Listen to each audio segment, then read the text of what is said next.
कहानी की शुरुआत होती है स्कॉटलैंड के एक RAF एयरबेस पर, जहां काफी तेजी से तैयारियां चल रही थी। एक फ्लाइट वहां लैंड करने वाली थी जिसे हाईजैक कर लिया गया था। इस सिचुएशन को संभालने के लिए कर्नल ड्रमंड को बुलाया गया। फिर जैसे ही वो बेस पर पहुंचा तो एक ऑफिसर ने उसे बताया कि उनका मानना था कि प्लेन का पायलट और को पायलट दोनों मर चुके थे, और साथ ही उन्हें ये खबर भी मिली थी कि प्लेन में कम से कम एक ऐसा इंसान मौजूद था जो जर्मन आतंकवादी वॉचलिस्ट में शामिल था। इसके बाद ड्रमंड कंट्रोल सेंटर की तरफ बढ़ा। वहां एक ऑफिसर प्लेन से संपर्क में था और लैंडिंग इंस्ट्रक्शंस दे रहा था, जबकि दूसरा ऑफिसर उनकी फ्लाइट पर नजर रखे हुए था। फिर कुछ ही देर बाद प्लेन रनवे पर उतर गया, लेकिन लैंडिंग काफी मुश्किल थी। लैंडिंग होते ही ड्रमंड ने अपने फौजियों से विजुअल कॉन्फर्मेशन मांगी और तुरंत प्लेन से संपर्क किया ताकि अंदर की सिचुएशन समझ सके। लेकिन तभी अचानक प्लेन के एक दरवाजे के पास थोड़ी हलचल दिखाई दी और अगले ही पल एक पैराशूट नीचे गिरा। तब फौजियों ने देखा कि एक छोटा लड़का उससे नीचे उतर रहा था। फिर ड्रमंड ने तुरंत 2 RAF ट्रक्स को हुक्म दिया कि वो लड़के को वहां से सुरक्षित ले आए। इसी बीच उन्हें कॉकपिट के अंदर एक और इंसान नजर आया। ड्रमंड ने तुरंत रेडियो पर चेतावनी दी कि अगर उसने कोई गलत कदम उठाया तो फौजी तुरंत फायरिंग शुरू कर देंगे। फिर उसने उस आदमी को पायलट सीट पर बैठने और धीरे धीरे अपने हाथ ऊपर करने को कहा, लेकिन उस आदमी ने बस इतना कहा कि उसे प्लेन से बाहर आने दिया जाए ताकि वो सब कुछ समझा सके। वो बार बार दावा कर रहा था कि वो आतंकवादी नहीं था। फिर कुछ देर बाद ड्रमंड ने अपनी ट्रांसलेटर को उस लड़के से बात करने भेजा। उस लड़के का नाम टॉम था और उस वक्त डॉक्टर्स उसका चेकअप कर रहे थे, लेकिन ट्रांसलेटर को उससे कुछ खास पता नहीं चला क्योंकि टॉम पूरी तरह शॉक में था। फिर हम एक दिन पहले की कहानी देखते हैं। एक होटल कमरे में टॉम की माँ सोफी बाथरूम में फ्लाइट के लिए तैयार हो रही थी। थोड़ी देर बाद उसने न्यूयॉर्क में मौजूद अपने डॉक्टर से फोन पर बात की, जहां वो टॉम के साथ अपनी खुफिया बीमारी का इलाज करवाने जाने वाली थी। उधर टॉम ने उन्हें बताया कि उसने उनका सामान चेक कर लिया था। फिर रात के वक्त दोनों एयरपोर्ट पहुंचे। सोफी अपने बेटे से मिली और उसके बाद दोनों सिक्योरिटी चेक पार करके वेटिंग एरिया की तरफ बढ़ गए। लेकिन फ्लाइट से पहले सोफी वॉशरूम चली गई। वहां सोफी ने अपना दवाई का बैग खोला और एक सिरिंज में दवा भरने लगी। उसके बाद उसने बॉटल से कुछ पिया और तुरंत उस ड्रिंक का असर उसके शरीर पर दिखने लगा। फिर उसने वो सिरिंज अपने अंदर इंजेक्ट कर ली। उधर वेटिंग रूम में फरीद फोन पर बात कर रहा था। तभी टॉम उससे बात करने लगा। दोनों के बीच काफी अच्छी बातचीत हुई और फिर फरीद ने उससे पूछा कि उसकी माँ कहाँ थी। खैर कुछ देर बाद सोफी भी वहां आ गई और फिर दोनों प्लेन के अंदर जाकर अपनी सीट्स पर बैठ गए। इसी बीच मेन एयर होस्टेस कॉकपिट में गई और उसने पायलट और को पायलट बास्टियन से पूछा कि क्या उन्हें कॉफी चाहिए। उसके बाद वो कॉफी लेने के लिए एयर होस्टेस स्टेशन की तरफ बढ़ गई। फिर उसने 8 बॉल को फर्स्ट क्लास में बैठे एक बदतमीज पैसेंजर को हैंडल करने को कहा। खैर कुछ ही देर में प्लेन ने जर्मनी से टेक ऑफ किया और सीधे US की तरफ निकल पड़ा। इसके काफी घंटों बाद सोफी वॉशरूम से अपनी सीट पर वापस आई। वो अपनी नोटबुक में कुछ लिख रही थी कि तभी उसे अंदर अपनी और अपने पति की एक तस्वीर मिली। तस्वीर देखते ही उसे पुराने दिन याद आने लगे थे। उसकी यादें एक आम परिवार के माहौल से शुरू हुई, लेकिन धीरे धीरे हालात काफी खतरनाक बन गए। वो और उसका पति अपने छोटे बच्चे के साथ किसी सुनसान जगह पर फंस गए थे। तब मदद लाने के लिए उसका पति वहां से चला गया, जबकि सोफी बच्चे के साथ वहीं रुक गई। खैर फिर इधर फ्लाइट में सोफी ने महसूस किया कि प्लेन के सामने वाले हिस्से में कुछ गड़बड़ चल रही थी। 8 बॉल एक गुस्सैल पैसेंजर को कंट्रोल करने की कोशिश कर रहा था कि तभी एक एयर मार्शल ने आकर उस आदमी को काबू किया। फिर कुछ ही पल बाद दूसरा एयर मार्शल भी उनके पास आ गया, लेकिन असली शौक अभी बाकी था। जब दोनों मार्शल्स उस यात्री से बात कर रहे थे, तब 8 बॉल ने अचानक चाकू निकाला और दूसरे मार्शल को मार डाला। उसी वक्त वो पैसेंजर पहले मार्शल पर टूट पड़ा। फिर 8 बॉल ने पूछा कि तीसरा एयर मार्शल कहाँ था। जैसे ही उसे खबर मिली, उसने अपने एक आदमी को उसे मारने भेज दिया। फिर कर्टिज ने तीसरे मार्शल को मारकर उसकी बंदूक ले ली और वापस 8 बॉल के पास आ गया। लेकिन उसके बाद जो हुआ उसने काल तक को हिला दिया। 8 बॉल ने बचे हुए मार्शल को बहुत ही बेरहमी से मार डाला था। दूसरी तरफ सोफी को महसूस होने लगा कि प्लेन में कुछ बहुत गलत हो रहा था। तभी अचानक 8 बॉल यात्रियों के पास वापस आया और सबको अपनी सीट्स पर बैठे रहने को कहा और साथ ही उनकी तरफ बंदूक तान दी। अगले ही पल उसके बाकी साथी भी सामने आ गए और सब यात्रियों को जबरदस्ती प्लेन के पिछले हिस्से की तरफ भेजने लगे। वहीं दूसरी ओर बर्ग कॉकपिट के पास गया और उसने दरवाजा खटखटाया। जैसे ही बस्टियन ने दरवाजा खोला तो बर्ग ने उसे बताया कि मैंने पहले ही पायलट को मार दिया है। इसके बाद हाईजैकर्स ने हैच खोला और पायलट की लाश को सीधे प्लेन के नीचे वाले लेवल में फेंक दिया। उसके बाद बर्ग ने यात्रियों के लिए ऐलान किया। उसने सबको बताया कि अब प्लेन उनके कब्जे में था और सब यात्रियों को हुक्म दिया कि वो अपने हाथ सामने वाली सीट पर रखें। उधर दाढ़ी वाला आदमी यूरी ब्लैक बॉक्स के पास गया और उसे रीप्रोग्राम करने लगा। काम खत्म होते ही उसने कॉकपिट में जाकर बर्ग को इसके बारे में बताया। फिर को पायलट ने ट्रेन का रूट मोड़ दिया। वहीं दूसरी तरफ टॉम अपनी माँ के लिए डर रहा था, मगर सोफी ने उसे शांत रहने को कहा। लेकिन फिर भी टॉम ने प्लेन का प्लान देखकर उसे एक ऐसी जगह बताई जहां वो धूप से बच सकती थी। इसी बीच कर्टिस फैरिड को सीट से उठाकर प्लेन के आगे की तरफ ले गया, जबकि कार्ल 8 बॉल को शांत करने की कोशिश कर रहा था। मगर तभी टॉम चुपके से अपनी सीट से निकल गया। अब सोफी भी तुरंत उसके पीछे भागने लगी, लेकिन 8 बॉल भी उनके पीछे आ गया और फिर उसने टॉम के सामने ही सोफी को गोली मार दी। ये देखकर बेचारा टॉम पूरी तरह टूट गया था। फिर 8 बॉल ने उस लड़के को पकड़ लिया, लेकिन कार्ल ने बीच में आकर टॉम को वापस उसकी सीट पर बैठा दिया और उसे वहीं चुपचाप बैठे रहने को कहा। फिर थोड़ी देर बाद बर्ग और कर्टिस कॉरिडोर में मिले और कर्टिस ने उसे बताया कि अभी क्या हुआ था। ये सुनते ही बर्ग सीधे 8 बॉल के पास पहुंचा और उसे चेतावनी दी कि अगर उसने दोबारा ऐसा कुछ किया तो वो उसे खुद मार डालेगा। लेकिन फिर भी उसने सोफी की मौत को बाकी यात्रियों के लिए एक धमकी की तरह इस्तेमाल किया। इसके बाद कहानी फ्लैशबैक में चली गई। हम देखते हैं कि सोफी अपने बच्चे के साथ गाड़ी में बैठी थी और अपने पति का इंतजार कर रही थी, जो मदद लाने गया था। काफी देर तक इंतजार करने के बाद सोफी खुद गाड़ी से बाहर निकली और जंगल के अंदर अपने पति के पैरों के निशान के पीछे चलने लगी। फिर कुछ देर बाद उसे एक सुनसान घर दिखाई दिया। उसे लगा शायद उसका पति अंदर हो, मगर जैसे ही वो घर के अंदर गई उसने जमीन पर खून देखा। वो उस खून का पीछा करते हुए बेसमेंट की तरफ बढ़ने लगी कि तभी अचानक एक वैम्पायर अंधेरे से बाहर निकला और उसके पीछे भागने लगा। बेचारी सोफी ने किसी तरह बेसमेंट में खुद को बंद कर लिया, लेकिन अंदर जाकर उसके होश उड़ गए क्योंकि वहां उसका पति मरा हुआ पड़ा था। उसी वक्त वो वैम्पायर बेसमेंट की खिड़की तोड़कर अंदर घुसने की कोशिश करने लगा। सोफी ने उसे रोकने की कोशिश की, लेकिन फाइट के दौरान वैम्पायर ने उसे काट लिया और अगले ही पल सूरज की रोशनी पड़ते ही वो वैम्पायर जलकर मर गया। फिर अचानक सोफी की आंख खुली और वो वापस प्लेन में थी और अब भी जिंदा थी। फिर कुछ देर बाद सोफी को प्लेन के होल्ड एरिया से कुत्तों की आवाजें सुनाई दी तो वो हैच के जरिए नीचे उतर गई। उधर बर्ग फरीद और 2 आदमियों को जबरदस्ती एक आतंकी मैसेज पढ़ने पर मजबूर कर रहा था। इधर होल्ड में कर्टिस और यूरी बॉम्ब बनाने के लिए सामान ढूंढने नीचे आए थे कि तभी सोफी एक गाड़ी के नीचे छुप गई। जल्द ही यूरी बॉम्ब सेट करने लगा। उसी वक्त सोफी एक कुत्ते तक जा पहुंची और उसका खून पीने लगी। वो कुत्ता इतनी जोर जोर से आवाजें करने लगा कि यूरी परेशान हो गया और वापस होल्ड एरिया में आ पहुंचा। लेकिन जैसे ही उसे गाड़ी के पीछे छुपी सोफी दिखी तो सोफी तुरंत उस पर टूट पड़ी और उसे मार डाला। उसी वक्त फरीद भी पैसेंजर्स के बीच आ गया और सीधा टॉम के बगल में जाकर बैठ गया। दूसरी तरफ सोफी का शरीर तेजी से वैम्पायर फॉर्म में बदलने लगा था। उसे महसूस हुआ कि उसके दांत बाहर निकल रहे थे। वो तुरंत अपनी दवाई ढूंढने लगी और इंजेक्शन तैयार करने लगी। लेकिन तभी उसने बर्ग को यूरी से बात करते सुना। बर्ग कह रहा था कि जंप में सिर्फ 10 मिनट बचे थे। ये सुनते ही सोफी वापस यूरी की लाश के पास गई और उसका खून पीने लगी। इससे उसका शरीर और भी तेजी से बदलने लगा। फिर वो धीरे धीरे प्लेन के मेन सेक्शन की तरफ लौट आई। उधर हाईजैकर्स ने यात्रियों से झूठ बोला कि अगर किसी ने अपनी सीट छोड़ी तो वो जहरीली गैस रिलीज कर देंगे। उसके बाद सब होल्ड एरिया में गए जहां उन्हें यूरी की लाश मिली। उसके पास एक कुत्ता खड़ा था जिसे सोफी ने जानबूझकर छोड़ दिया था ताकि ऐसा लगे कि यूरी को उस कुत्ते ने मारा था। इसी बीच सोफी प्लेन के पिछले हिस्से में टॉम को लेने के लिए पहुंच गई थी। उसे देखते ही यात्री घबरा गए और उन्हें लगा कि अब गैस रिलीज हो जाएगी। खैर सोफी टॉम को लेकर कॉकपिट की तरफ बढ़ गई, लेकिन वहां पहुंचकर उन्हें पता चला कि पायलट्स पहले ही प्लेन छोड़कर जा चुके थे। फिर सोफी वापस यात्रियों के पास आई। उसने पूछा कि किसी को प्लेन उड़ाना आता है क्या? इस पर एक आदमी ने कहा कि मैं ट्राई कर सकता हूँ। फिर वो सोफी के साथ कॉकपिट में चला गया। अब जैसे ही दोनों अंदर गए तो सोफी ने फरीड के पहुंचने से पहले कॉकपिट का दरवाजा लॉक कर दिया। उधर हाईजैकर्स स्कूबा गियर पहनकर प्लेन से कूदने की तैयारी कर रहे थे। साथ ही बर्ग उस आदमी के संपर्क में था जो समुद्र में उन्हें पिकअप करने वाला था। वहीं कॉकपिट के अंदर सोफी का शरीर और भी खतरनाक तरीके से बदल रहा था, जिसे देखकर टॉम भी डरने लगा। तभी उस आदमी को समझ आया कि प्लेन ऑटो पायलट पर चल रहा था। इसके बाद सोफी ने सिक्योरिटी मॉनिटर में हाईजैकर्स को देखा और उस आदमी से कहा कि हाईजैकर्स के कूदने तक इंतजार करे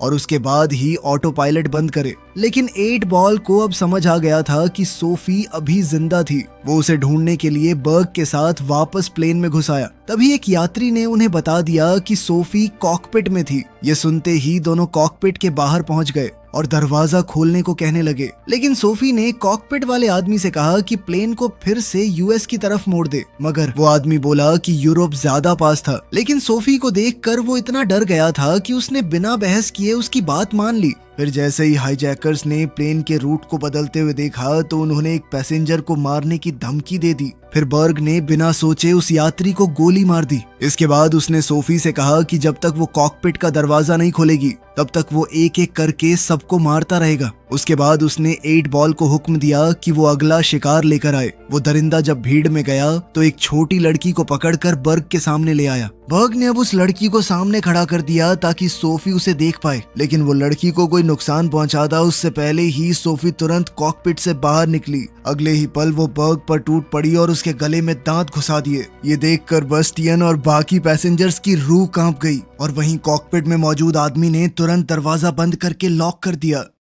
इधर सोफी ने बर्ग का खून पीना खत्म किया और फिर बाकी हाईजैकर्स के पीछे भागी। सब डरकर होल्ड एरिया की तरफ भागने लगे, लेकिन असली मौत का खेल अब शुरू हुआ। बर्ग का शरीर भी धीरे धीरे बदलने लगा था। फिर जैसे ही सोफी ने उसकी आवाज सुनी तो वो तुरंत वापस आई और उसका खात्मा कर दिया। इधर 8 बॉल ये सब अपनी आंखों से देख रहा था। उसके बाद सोफी कॉकपिट के दरवाजे के पास गई और टॉम को बोला कि वो दरवाजा बिल्कुल न खोले, क्योंकि वही उसके लिए सबसे सुरक्षित जगह थी। फिर वो वॉशरूम में चली गई, जहां शीशे में उसने देखा कि उसकी ट्रांसफॉर्मेशन कितनी ज्यादा बढ़ चुकी थी। दूसरी तरफ हम देखते हैं कि 8 बॉल ने सोफी का बैग चेक किया और कुछ देर बाद वो उसकी नोटबुक लेकर बाकी हाईजैकर्स के पास लौट आया। नोटबुक पढ़कर उसने सबको बताया कि सोफी असल में एक वैम्पायर थी, लेकिन कार्ल ने अपनी आंखों से कुछ नहीं देखा था। इसलिए जब बाकी लोग सोफी के हमलों के बारे में बताने लगे तो उसने किसी की बात पर यकीन नहीं किया। वो ज्यादा परेशान 8 बॉल की भयानक सोच से था।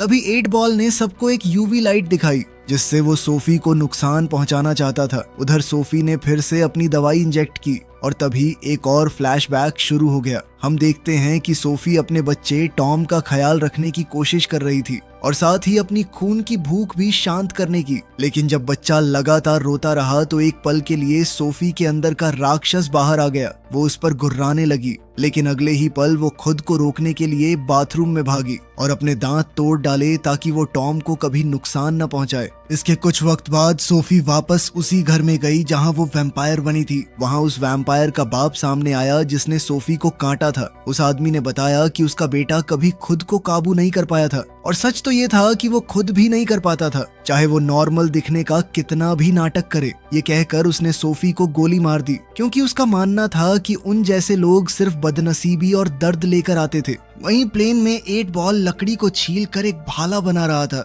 जबकि बाकी हाईजैकर्स इस बात पर बहस कर रहे थे कि अब आगे क्या करना है। तब कार्ल ने बैस्टियन को समझाया कि हमारे पास बस एक ही तरीका है, किसी भी तरह कॉकपिट में घुसकर प्लेन को सही रूट पर लाना होगा। वहीं इसी बीच टॉम कॉकपिट से बाहर आ गया। अंदर मौजूद आदमी उसे रुकने के लिए चिल्लाता रहा, लेकिन टॉम ने किसी की नहीं सुनी। उसने किसी तरह वॉशरूम का दरवाजा खोलकर अपनी माँ को बाहर निकाला और जैसे ही कॉकपिट वाले आदमी ने उन्हें देखा तो उसने तुरंत खुद को वापस कॉकपिट में बंद कर लिया। उसी वक्त सोफी भी धीरे धीरे उठने लगी और सीधा 8 बॉल की तरफ बढ़ी, मगर 8 बॉल पहले से तैयार खड़ा था। उसके हाथ में लकड़ी का स्टेक और यूवी लाइट थी। अगले ही पल उसने यूवी लाइट सोफी पर डाली, जिससे उसकी त्वचा जलने लगी और वो दर्द से बेहोश होकर गिर पड़ी। ये देखकर 8 बॉल ने बाकी हाईजैकर्स को हुक्म दिया कि वो प्लेन का कंट्रोल वापस लें, जबकि वो खुद पीछे रुक गया ताकि ये समझ सके कि सोफी असल में थी क्या। तभी उसे एक सिरिंज मिली। अब वो उसमें सोफी का खून भरने लगा। अब जैसे ही वो लकड़ी के स्टेक से सोफी को मारने वाला था, तभी टॉम वहां पर आ गया और 8 बॉल पर बंदूक तान दी।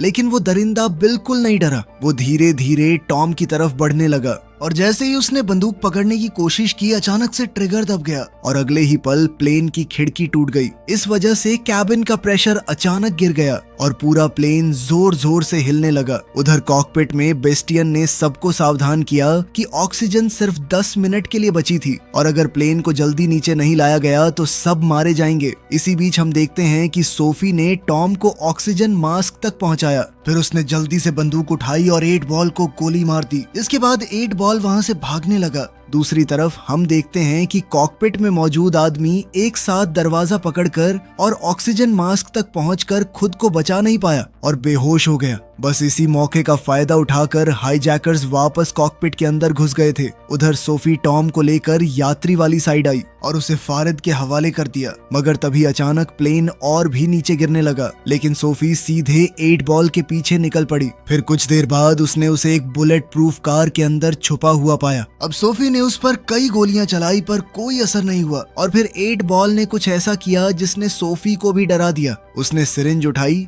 और अचानक सोफी का खून खुद के अंदर इंजेक्ट कर लिया। सोफी उसे रुकने की भीख मांगती रही, लेकिन अब बहुत देर हो चुकी थी। अगले ही पल 8 बॉल का शरीर भी बदलने लगा। तब सोफी को समझ आ गया कि उसे रोकने का सिर्फ एक ही तरीका बचा था। अब वो तुरंत माचिस और शराब ढूंढने लगी। फिर वो वापस कार के पास आई और पूरी शराब अंदर डाल दी। फिर अगले ही पल उसने आग लगा दी और 8 बॉल जिंदा जलने लगा। तब आग की रोशनी में सोफी को उस पुराने वैम्पायर की बातें याद आईं कि उन जैसे राक्षसों को अपनी बुराई दुनिया में फैलने नहीं देनी चाहिए। फिर सोफी ने 8 बॉल का चेहरा बार बार कुचलना शुरू कर दिया, लेकिन आखिरी वार से पहले 8 बॉल ने उससे एक बात कही। उसने कहा कि वो कभी अपने अंदर के राक्षस को काबू नहीं कर पाएगी।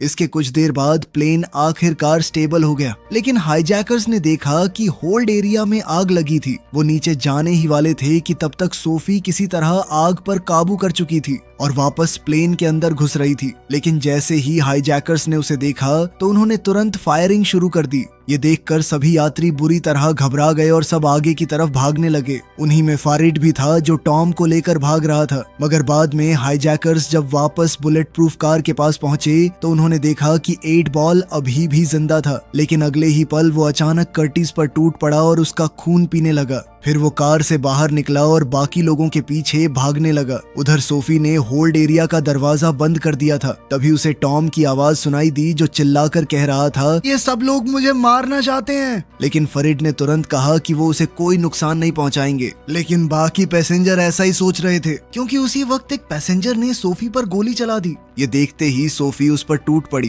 बाकी लोग उसे रोकने की कोशिश करने लगे, लेकिन वो सबको झटके से हटाकर सीधे फारिद की तरफ बढ़ने लगी। लेकिन फिर टॉम ने किसी तरह उसे समझाया और फारिद को न मारने के लिए मना लिया। लेकिन इतने में उस दूसरे पैसेंजर ने उस पर बंदूक तान दी थी। लेकिन तभी सोफी को होल्ड एरिया से दूसरे वैम्पायर्स की आवाजें सुनाई दी। उसे समझ आ गया था कि अगर वो वापस प्लेन में आ गए तो सब खत्म हो जाएगा। अगले ही पल वो नीचे भागी और 8 बॉल को एक दरवाजे के पीछे बंद करने की कोशिश करने लगी। फरीद भी उसकी मदद के लिए नीचे आ गया, लेकिन 8 बॉल ने तुरंत उसे काट लिया। तभी दूसरे आदमी ने 8 बॉल को गोली मार दी जब वो दरवाजा तोड़कर बाहर निकलने लगा था। लेकिन अब फारिद जख्मी हो गया था और फिर सोफी को एक बहुत ही मुश्किल फैसला लेना पड़ा। उसने तुरंत फारिद का हाथ काट डाला ताकि इन्फेक्शन उसके पूरे शरीर में न फैल सके।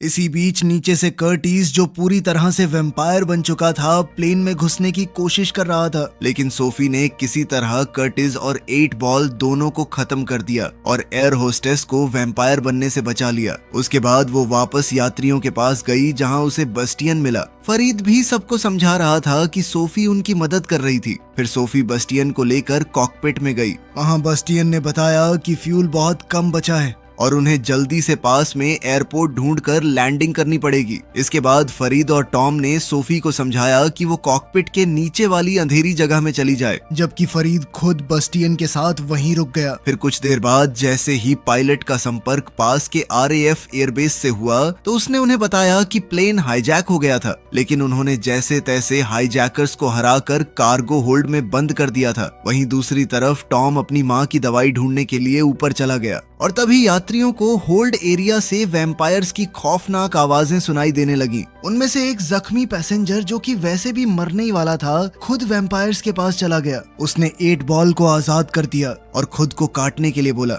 लेकिन 8 बॉल ने तो उसकी तरफ देखा तक नहीं। वो सीधे भागकर बाकी यात्रियों पर टूट पड़ा। सोफी और फारिड ने देखा कि हर तरफ सिर्फ चीखें और खौफनाक मंजर था और बाकी यात्री जान बचाने के लिए कॉकपिट का दरवाजा तोड़ने की कोशिश कर रहे थे, मगर बेस्टियन ने कॉकपिट का दरवाजा खोलने से सीधे मना कर दिया। तब सोफी को समझ आ गया था कि प्लेन को लैंड करवाना बहुत खतरनाक होगा, क्योंकि अगर वैम्पायर्स बाहर निकल गए तो सब बर्बाद हो जाएगा। लेकिन फरीद का मानना था कि उन्हें प्लेन लैंड करना चाहिए और उसके बाद उसे बॉम्ब से उड़ा देना चाहिए। बस इसी प्लान के साथ वो दोनों फ्यूल टैंक के पास गए ताकि बॉम्ब सेट कर सके। अब वहां उन्हें डेटोनेटर तो मिल गया, लेकिन टाइमर मिसिंग था। हालात समझते हुए सोफी खुद को कुर्बान करने को तैयार हो गई। उसने कहा कि जब सब प्लेन से बाहर निकल जाएंगे तब वो खुद ब्लास्ट करेगी। लेकिन टॉम अपनी माँ को मरने के लिए छोड़ने को तैयार नहीं था। अगले ही पल वो यूवी लाइट लेकर होल्ड एरिया की तरफ भाग गया ताकि हाईजैकर्स का टाइमर ढूंढ सके। नीचे पहुंचते ही वैम्पायर्स उसके पीछे पड़ गए, लेकिन टॉम किसी तरह सबसे बचता हुआ आगे बढ़ता रहा। आखिरकार उसे सही टाइमर मिल गया और वो लेकर कॉकपिट की तरफ लौटने लगा। लेकिन तभी वैम्पायर्स ने उस पर हमला कर दिया और उसके हाथ से यूवी लाइट गिर गई।